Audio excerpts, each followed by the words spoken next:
আজকে আমি কি কি রান্না করলাম জানতে হলে পুরো ভিডিও দেখতে হবে। আসসালামু আলাইকুম সবাইকে, কেমন আছেন? আমি তো আছি আলহামদুলিল্লাহ ভালো।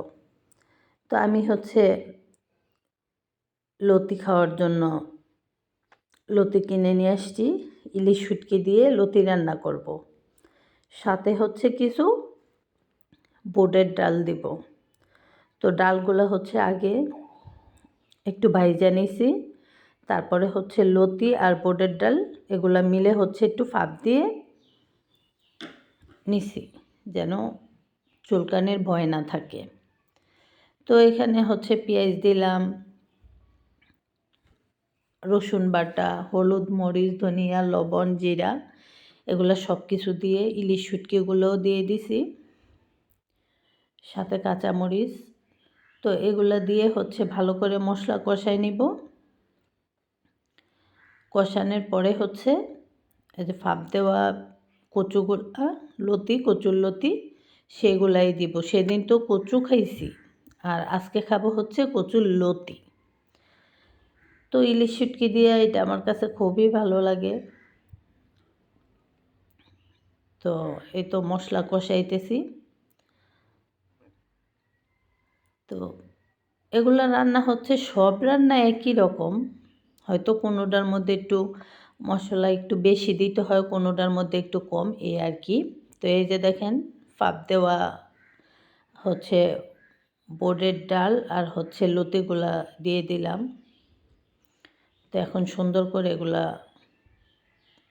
কষাবো, মানে ভাজা ভাজা করবো আর কি। এগুলোর মধ্যে তো আর পানি দিব না, মানে একদম ভাজা ভাজা করব যেন আমার ভাজাও হয় আর সাথে এগুলো সিদ্ধ হয়ে যায়, লতিগুলা যেন সিদ্ধ হয়। আর বুটের ডাল তো যখন ভাজাতে এগুলো সিদ্ধ হয়ে গেছে, তারপরে তো আবার একটু সিদ্ধও করছি। তো এই তো দেখেন আমার কচুর লতি রান্না হয়ে গেছে। ধনিয়া পাতা দিয়ে দিলাম, এখন উঠাই ফেলবো।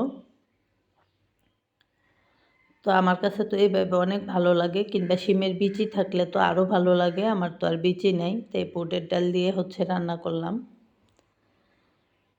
তো আমার রান্নাটা কেমন হয়েছে আপনারাই বলবেন, আর আশা করি ইনশাল্লাহ ভালোই লাগবে। তো এই আমার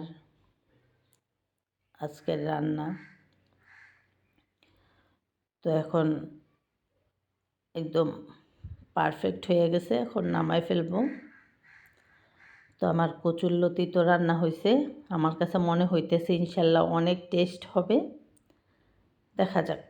তো এই তো এখন আবার তেল দিয়ে পেঁয়াজ দিয়ে দিলাম, তারপরে দিব একটু রসুন বাটা, এগুলা দিয়ে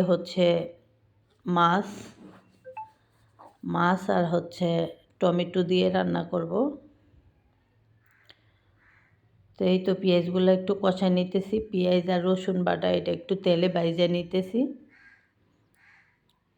তো আস্তে আস্তে এই তো হলুদ, তারপরে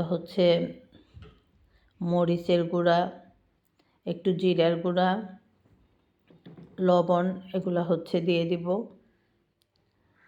ধনিয়া পাতা খাই তো সেই কারণে ধনিয়ার গুঁড়া খুব একটা খাই না, একটু একটু জিরার গুঁড়া দেই আর ধনিয়া পাতা দেই, সেই কারণে ধনিয়ার গুঁড়া খাই না বললেই চলে এমন। তো এই তো এগুলা দিয়ে মাছ রান্না করা হবে। তো এই তো তরকারির মধ্যে একটু জল দিয়ে দিলাম। দেখেন তো আমার আজকের সংক্ষিপ্ত রান্না। তো অনেকগুলো কচু হয়ে গেছে, তো এগুলো তো ছেলেরা খাবে না, সে কারণে একটু মাছ তরকারি রান্নার চিন্তা ভাবনা। তো আমার তরকারিটা কেমন হয়েছে জানাবেন। আল্লাহ হাফেজ।